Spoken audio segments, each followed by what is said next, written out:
Number 41, we're told to factor the expression completely. We've been given 64a to the fourth minus 9b squared. Again, like we discussed in question 40, there are always two questions you have to ask yourself when you are factoring. Number one, is there a GCF? If there is, you have to factor it out.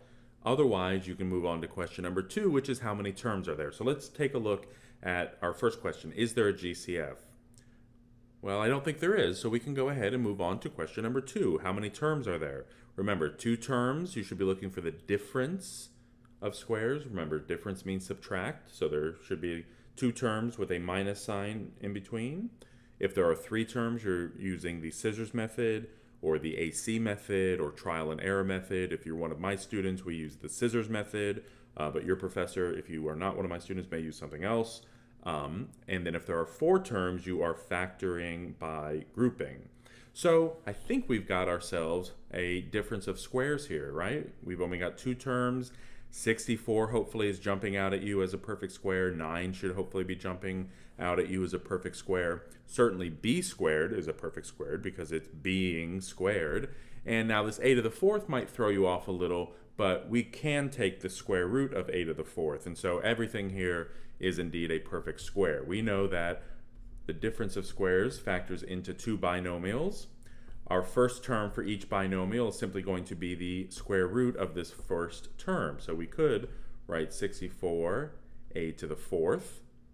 And we know if we were to break this up into good stuff, bad stuff, we know 64 is a perfect square, so it's all good.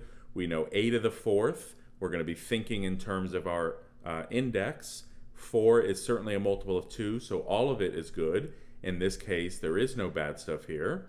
And so the square root of 64 is 8. The square root of a to the fourth is a squared. We know with the difference of squares, one of our factors will be a positive, one will be a minus, that middle sign. It doesn't matter which order you put the parentheses in, meaning it doesn't matter if I want to, you could have put this one as a minus and this one as a plus. That doesn't make any difference. What's inside the parentheses certainly does make a difference. So I'll go ahead and leave it as a minus and a plus, that's okay. And then we're going to do the same thing for this second set here, the second term, this 9b squared.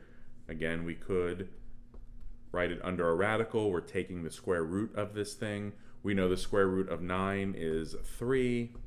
We know the square root of b squared is simply b. And again, if you weren't sure, you could certainly do good stuff, bad stuff, break this 9b squared down. But in this case, we know it's a perfect square, and so we can go right to our square root, and we end up with number 41 being 8a squared minus 3b, 8a squared plus 3b. And that is our final answer. Again, if you are concerned, if you have time, definitely FOIL this back to make sure that you end up with what we started with. And indeed we would if we were to FOIL these two binomials together.